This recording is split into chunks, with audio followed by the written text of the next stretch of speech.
I gotta say, Pink High Elves is definitely a color scheme that exists in the game. Here it is against the forces of Cathay, Rider Rohan, and once again attempting to conquer this matchup that has given him some problems over time with a very skewed build. We've got 4 bolt throwers and a bunch of Reaver archers, only a couple of infantry here, maybe, yeah, only 1 infantry, which is the Swordmaster, hilariously enough. We've got Tyrion, Flamespire Phoenix up in the sky, Mage of Beasts, okay, and some Silver Helms, so, yeah, it's, technically that is a build, I guess. It's one of the weirdest high elf builds I've seen in a while, but when you're against Cathay, unorthodox tactics are definitely the way to go. We're already seeing the effects here on these 2 Grand Cannons as they get out-traded by, you know, lots and lots of bolt throwers.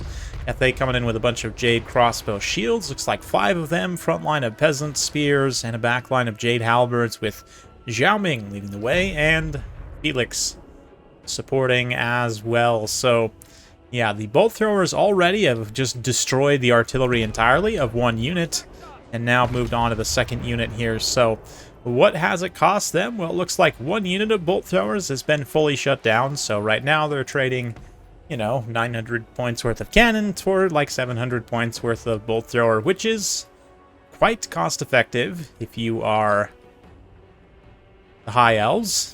And yeah, I can see this next bolt thrower already starting to take some losses on the artillery pieces themselves. Bolt throwers kind of pulling forward here, missing some of those shots. So it is going to be, obviously, a little bit of an artillery duel here at the start. Not the most exciting thing for some people. So let's fast forward as the bolt throwers continue to pick away and actually finish off the Cathayan artillery here. So once the trade is complete, we can kind of tally up the losses. And yeah, 1 bolt thrower unit just full stop destroyed for 2 full cannon units. Very cost-effective trade for the High Elves. And this whole time, too, we've been seeing these little flocks of doom coming off the Beastcaster, just kind of picking away additional HP, and the scatter shot from the bolt thrower landing. If you find yourself in the Cathay player's position here, you want to advance before all your artillery is destroyed, and don't worry about shooting the enemy artillery. Just switch targets onto something more expensive. You have a limited amount of time to work with your artillery because you're going to lose that fight no matter what, so you might as well get something that's more higher value here. Like if you can get a shot into maybe the Silver Helms, kill some of their unit models. The Swordmasters were kept well out of range by Rider Rohan, which is definitely smart. They can now be deployed here a little bit safer. There's still a lot of Jade crossbows to get through though, so he's going to switch to Scatter Shot and just immediately start peppering them. Cathay player still is not advancing on the bolt throwers. I'm not 100% sure why, but definitely should be just continuing to keep up the pressure. They're actually not that far out of range where the crossbows could just shoot the bolt thrower crews to death very, very quickly, especially with focus fire, but instead they're just kind of waiting, I guess. I'm not really sure for what. Rider Rohan's kind of forward pressuring a little bit here with his cavalry, but now pulling back. Same thing over here with the Mage and the Flamespire Phoenix. Tyrion is going to, yeah, overextend, which it's not a Rider Rohan replay if Tyrion doesn't overextend at some point. He's going to get charged by Zhao and by Felix there, but he'll be fine fighting for some time as the Phoenix does a little drive-by Flaming Phoenix Feces all over the Jade Halberd backline just to get a little bit more chip damage in before the Swordmasters arrive, and Swordmasters are advancing still. But it can be tough to know, again, what to do when you're in this position. But definitely the Cathay player, again, advance on the bolt throwers and just take them out with your shooting. You don't even necessarily have to engage them in melee. Just get close enough so the Jade crossbows can actually take them out, and then start to work from there. Rider Rohan pulls up on station, though, with these Illyrian Reaver archers in a very aggressive, oblique position here, which is going to result in them getting massacred by crossbows, but does provide a nice little distraction as Tyrion continues to advance. We're going to get Reavers in on the other side here as well, and the bolt thrower scatter shots just absolutely massacring the clumped up Cathayans here. It's one thing you have to be aware of when using formation attack. Your units can tend to get clumped up in really weird ways and expose themselves horrifically to artillery and magical damage. Definitely something to be aware of, but finally Swordmasters are going to get in, start to cut things up. You can see the Silver Helms also being deployed here. Going to have a rough time against all this anti-large stuff. But at least the Swordmasters can get in and actually get some work done without having taken any damage on the approach, pretty much. Might have taken a couple crossbow volleys here or there, but with the Flamespire Phoenix providing some terror, it's a quick rout on those Cathayan peasants.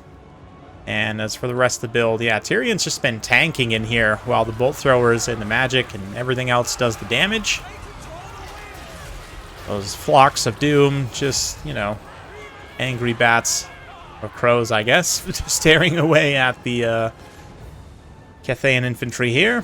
But it looks like Tyrion just got that Heart of Avalorn proc to keep himself nice and healthy. Taking a look at a wide view, the bolt throwers are actually running reasonably low on ammunition, but the Cathayans are running reasonably low on units, so it's all working out at the end of the day. We'll keep it in cinematic cam. Just admire the beautiful focus fire of the scattershot. Scattershot bolt throwers, not always the best. Often you'll see people using the single shot even against like higher value infantry just to kill your models instantly. But when you have multiple bolt throwers, especially focus firing the same area with the scatter shot, you can chunk down infantry units very, very quickly.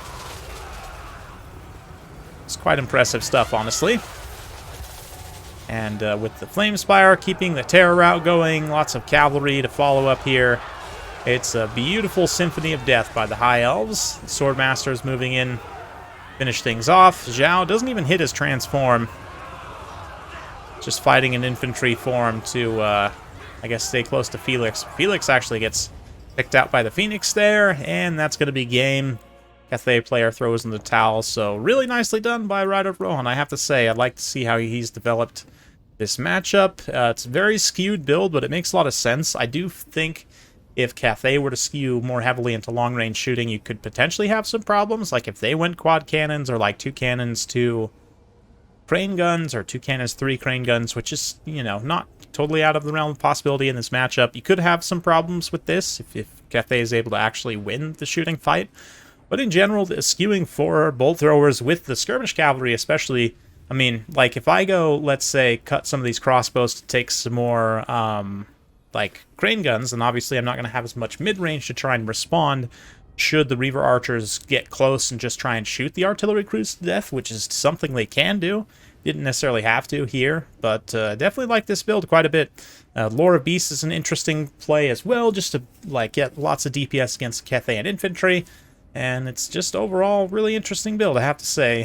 From Cathay's side, yeah, this Cathayan player playing a little bit too passively, playing a little bit too dwarf-like, needed to advance sooner and just be more aggressive in trying to get on those bolt throwers and shut them down. Things definitely would have turned out differently, but still, with what Rider Rohan had on the field, it was a pretty decisive win, so it's definitely interesting to see. Those Swordmasters, 97 kills, didn't manage to get too much value, but they didn't really have that much of a chance to.